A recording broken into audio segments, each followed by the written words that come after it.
नमस्कार दोस्तों, स्वागत है आप सभी लोगों का हमारे चैनल ट्रेडिंग में। दत्तल में आज हम बात करने वाले हैं वोडाफोन आइडिया लिमिटेड के बारे में। आपने देखा होगा कि स्टॉक है जो कि 2 से 4 दिनों के अंदर काफ़ी अच्छी रैली दिखाया है, बट आज के दिन ज़्यादा मोमेंटम नहीं है। बहुत सारे लोगों के कमेंट्स आ रहे थे कि क्या यहाँ से प्रॉफिट बुकिंग आएगी या फिर बनेगी तेज़ी, क्योंकि जिस तरीके से गवर्नमेंट जीती है और इलेक्शन से पहले ही वोडाफोन आइडिया की मैनेजमेंट की तरफ से ये डिसीजन लिया गया था कि इलेक्शन के बाद यहाँ पे फंड रेज किया जाएगा। तो कब किया जाएगा और कितना किया जाएगा? क्योंकि जिस तरीके से कंपनी फंड रेज कर चुकी है और भी अभी फंड रेज करेगी। साथ-साथ रिस्पॉन्स बहुत अच्छा मिला है और बड़े-बड़े यहाँ पे मार्केट के जो रिसर्च करने वाले हैं, उनकी तरफ से बाइंग कॉल भी आ रही है। काफ़ी अच्छे रिटर्न की बात कही जा रही है। क्योंकि अगर हम देखा जाए ऑल ओवर इंडिया में तो वोडाफोन आइडिया 3rd नंबर पे आती है। अगर हम बात करें टेलीकॉम सेक्टर में, तो गवर्नमेंट का ये प्लान है कि आने वाले टाइम में ज़्यादा से ज़्यादा टेलीकॉम कंपनियाँ इंडिया में हों, जिससे एक तरीके से कॉम्पिटिशन, एक तरीके से किसी की मोनोपोली ना चल पाए। तो जिसमें गवर्नमेंट बीएसएनएल और खासकर वोडाफोन आइडिया में भी काफ़ी बड़ा स्टेक रखती है, तो आने वाले टाइम में दोनों कंपनी के लिए बहुत अच्छे दिन आ सकते हैं। आज के दिन का मार्केट भी अच्छा ही है, क्योंकि लगातार जो रैली बनी है, अब आप एक बार थोड़ा ध्यान रखिएगा कि प्रॉफिट बुकिंग भी आ सकती है। निफ्टी 50 में काफ़ी अच्छी रैली बन चुकी है, मार्केट ऑल टाइम हाई के आसपास चल रहा है और आप देख सकते हैं कि 23,500 के आसपास पहुंचने वाले 63 पॉइंट्स की तेजी बनती हुई देखी जा रही है। बैंक निफ्टी में 250 पॉइंट्स की, बट यहाँ पे आईटी इंडेक्स में हो रही है तगड़ी गिरावट। 600 पॉइंट से ज्यादा की डाउन साइड देखने को मिल रही है और स्मॉल कैप के इंडेक्स में 614 पॉइंट की तेजी बनती हुई दिखाई दे रही है। आज का मार्केट ठीक ठाक है, बट एक बात ये माननी पड़ेगी कि 2 से 3 दिनों में काफी अच्छी रिकवरी आई है हर एक स्टॉक में। निफ्टी 50 में भी प्रॉफिट बुकिंग भी आ सकती है। अब आप देख सकते हैं कि 106 करोड़ का वॉल्यूम दिखाई दिया है आज के दिन। स्टॉक है 1 महीने के अंदर, 1 ईयर के अंदर काफ़ी अच्छी रिकवरी दिखाया है। बट अब यहाँ पे मैनेजमेंट की तरफ से काफ़ी सारे ऐसे डिसीजन लिए गए हैं, काफ़ी सारी ऐसी प्लानिंग करी गई है, आने वाले टाइम में ये स्टॉक और भी अच्छे रिटर्न दिखा सकता है। तो यहाँ पे अभी जो गवर्नमेंट आई है, अगर हम बात करें मोदी 3.0, और इनके आते ही अब यहाँ पे नई डिमांड उठती हुई देखी जा रही है, खासकर एक तो इंफ्रास्ट्रक्चर के ऊपर और साथ-साथ टेलीकॉम सेक्टर के लिए। क्योंकि कुछ समय पहले की बात अगर आपने नोटिस किया होगा कि जनवरी दिसंबर के आसपास इन्होंने यूएस के साथ में बहुत ज्यादा कोलैबोरेशन किया था और यूएस है जो कि यहाँ पे सपोर्ट करेगा अपने इंडिया के टेलीकॉम सेक्टर को आगे बढ़ने के लिए। तो अब यहाँ पे डिमांड उठ रही है 6G spectrum band and non commercial power tariff के बारे में। क्योंकि जिस तरीके से यहाँ पे एआई लॉन्च हुआ है, एआई के थ्रू बहुत सारा कंट्रोल होने वाला है और एआई एआई तभी वर्क कर पाएगा जब आपका इंटरनेट बहुत ज़्यादा फास्ट होगा, जिसमें 6G के बारे में बात कही जा रही है। और अभी यहाँ पे जो 5G की स्पीड आ रही है, इससे मल्टीपल स्पीड बढ़ जाएगी और जिसमें जितनी भी टेलीकॉम कंपनियां हैं, उनकी अगर हम बात करें रेवेन्यू, वो तो बढ़ेगी बढ़ेगी, डिमांड भी आने वाले टाइम में अच्छी बढ़ने वाली है। अब बारी आती है कि टैरिफ हाइक होगा, तो टैरिफ हाइक से क्या होगा? यहाँ पे कंपनियों की जो सर्विस देने की क्वालिटी है वो इम्प्रूव होगी या फिर यहाँ पे कंपनी केवल अपना पैसा ही भरेगी। अगर टैरिफ हाइक होता है तो जाहिर सी बात है कंपनी की जो सर्विस है उसकी क्वालिटी भी इम्प्रूवमेंट दिखाई देगी, साथ साथ कंपनी का जो बैलेंस शीट है वो भी काफी अच्छा इम्प्रूव होगा।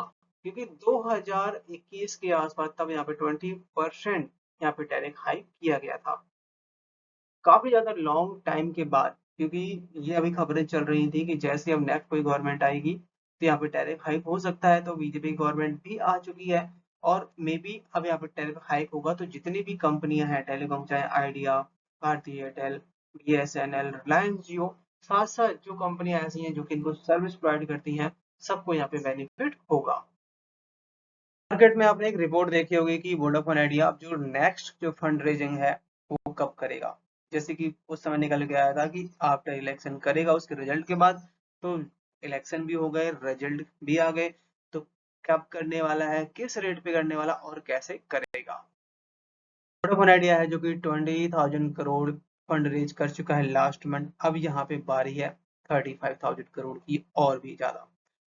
क्योंकि अगर ये फंड रेज नहीं होता है तो वोडाफोन आइडिया के लिए सर्वाइव करना, 5G लॉन्च करना बहुत मुश्किल हो जाएगा और जिससे यहाँ पे कंपनी नहीं चल पाएगी। तो अब यहाँ पे नेक्स्ट फंड रेजिंग की बात कही जा रही है। साथ साथ एक और यहाँ पे बात ये चल रही है कि इनका जो एजीआर ड्यू है उसमें भी छूट मिल सकती है। अगर उसमें छूट मिल जाती है तो कंपनी काफी हद तक उधारी कम हो जाएगी। बहुत सारे ब्रोकर्स का तो मानना ये भी है कि बहुत जल्दी ये 20 लेवल भी टच कर सकता है, जिस तरीके से इसमें तेजी बन रही है। स्टॉक है जो कि डबल टॉप बना चुका है 18.5 रुपए का, वहां से ही बार बार नीचे आया है। तो आप देख सकते हैं कि अगर एजीआर ड्यू पे डिसीजन आ जाते हैं तो बहुत जल्दी स्टॉक आपको 20 और 18 के भी लेवल दिखा सकता है। यूएस ब्रोकेज यूबीएस ने यहाँ पे 70 से 80% की अपसाइड की बात कही है, जिस तरीके से यहाँ पे प्लानिंग कर रही है मैनेजमेंट। पहले इस स्टॉक में जितनी भी ब्रोकेज थी सारी की सारी डाउनग्रेड ही कर रही थी, बट अब यहाँ पे 4 से 5 ऐसी ब्रोकेज हैं जिन्होंने यहाँ पे बाइंग की रिकमेंडेशन दी है और काफी अच्छे रिटर्न की भी बात कही जा रही है। यूबीएस ने यहाँ पे 12 महीनों में 18 रुपए के टारगेट की बात कही गई है। 15 रुपए तो अभी पहुंच गया, बड़े आराम से 18 रुपए जा सकता है अगर कुछ और भी अच्छी न्यूज आ जाती है, क्योंकि बताया जा रहा है कि 70 से 80% यहाँ पे अपसाइड देखने को मिल सकती है।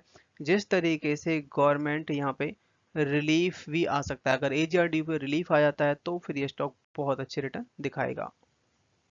आज के दिन स्टॉक ने 16.35 का हाई बनाया, लोगों ने 15.75 का क्लोजिंग दिया 15.89 पे। चार्ट में नजर डाली जाए तो यहाँ पे आप देख सकते हैं कि 18 रुपए तक का हाई बनाने के बाद स्टॉक है जो कि अभी रिसेंटली 12 रुपए तक भी गया था, जब यहाँ पे रिजल्ट आए थे, मतलब इलेक्शन के जो रिजल्ट आए थे उस समय काफी तगड़ी पिटाई देखने को मिली थी। उसके बाद फिर से यहाँ पे रिकवरी बनी हुई है। इरेक्शन इंडिया है जो कि वोडाफोन आइडिया के साथ पार्टनरशिप करती हुई देखी जा रही है, बात चल रही है। और अगर ये बात मतलब कंप्लीट हो जाती है तो बहुत जल्द यहाँ पे 5G लॉन्च हो जाएगा, जिसमें 4G के लिए भी सपोर्ट करेगी। और इस बात के लिए यहाँ पे कंपनी के टॉप मैनेजमेंट की तरफ से मुहर भी लगा दी गई है कि ये बात बिल्कुल सही है जो कि मार्केट में चल रही है, और कंपनी है जो कि बहुत सारे वेंडर के साथ ट्राई कर रही है 5G रोल आउट करने के लिए। आपको याद होगा कि पिछली बार हम लोगों ने डिस्कस किया था कि बीएसएनएल यहाँ पे चाहता है वोडाफोन आइडिया का इंफ्रास्ट्रक्चर यूज करने का, जिससे वो अपना 4G अच्छे से स्ट्रॉन्ग कर पाए, 4G लॉन्च कर पाए। तो आज के दिन यहाँ पे एक बड़ी खबर आती हुई देखी जा रही है, जिसमें बीएसएनएल एंड वोडाफोन आइडिया दोनों की तरफ से पॉजिटिव सिग्नल आते हुए देखे जा रहे हैं, खासकर इंफ्रास्ट्रक्चर और फाइनेंशियल रिलेटेड इशू के बारे में। दोनों कंपनियां हैं जो कि 5G लॉन्च नहीं कर पाई हैं, बट भारती एयरटेल और रिलायंस जियो ऑलरेडी कर चुकी हैं। अगर इन दोनों को कंपटीशन देना है तो यहाँ पे बहुत ज़्यादा इंफ्रास्ट्रक्चर और बहुत ज़्यादा फंड की रिक्वायरमेंट पड़ने वाली है, जिसमें गवर्नमेंट ऑफ इंडिया राजी हो गई है, क्योंकि बीएसएनएल के पास अभी भी बहुत ज़्यादा इंफ्रास्ट्रक्चर नहीं है, टावर नहीं है, जिसमें बीएसएनएल वोडाफोन आइडिया का यूज करेगी। और साथ साथ 3.2 लाख करोड़ है जो कि गवर्नमेंट ऑफ इंडिया सपोर्ट करेगी। तो उसके लिए यहाँ पे वोडाफोन आइडिया को भी फायदा होगा। और आज के दिन इसी वजह से काफ़ी अच्छी रैली बनी और आने वाले टाइम में काफ़ी अच्छी रैली बन सकती है, और हो सकता है कि इन दोनों का मर्जर भी हो जाए। प्रमोटर्स की तरफ से यहाँ पे अपडेट है, आप देख सकते हैं कि क्वार्टर बाय क्वार्टर दिसंबर के महीने तक इन्होंने लगातार 50% तक का होल्ड कर रखा था स्टेक, जो कि अब यहाँ पे करीबन 1.5% तक के आसपास बेच दिया। आप देख सकते हैं 48.90% स्टेक रह जाता है। एफआईआई ने भी अपना स्टेक कम किया है, 2.27% स्टेक था जो कि यहाँ पे अब 2% कर दिया है। डीआईएस की तरफ से भी स्टेक कम किया गया 2% के आसपास। आप देख सकते हैं कि दिसंबर के क्वार्टर में 36.23% स्टेक था जो कि अब 34.43% स्टेक रह जाता है।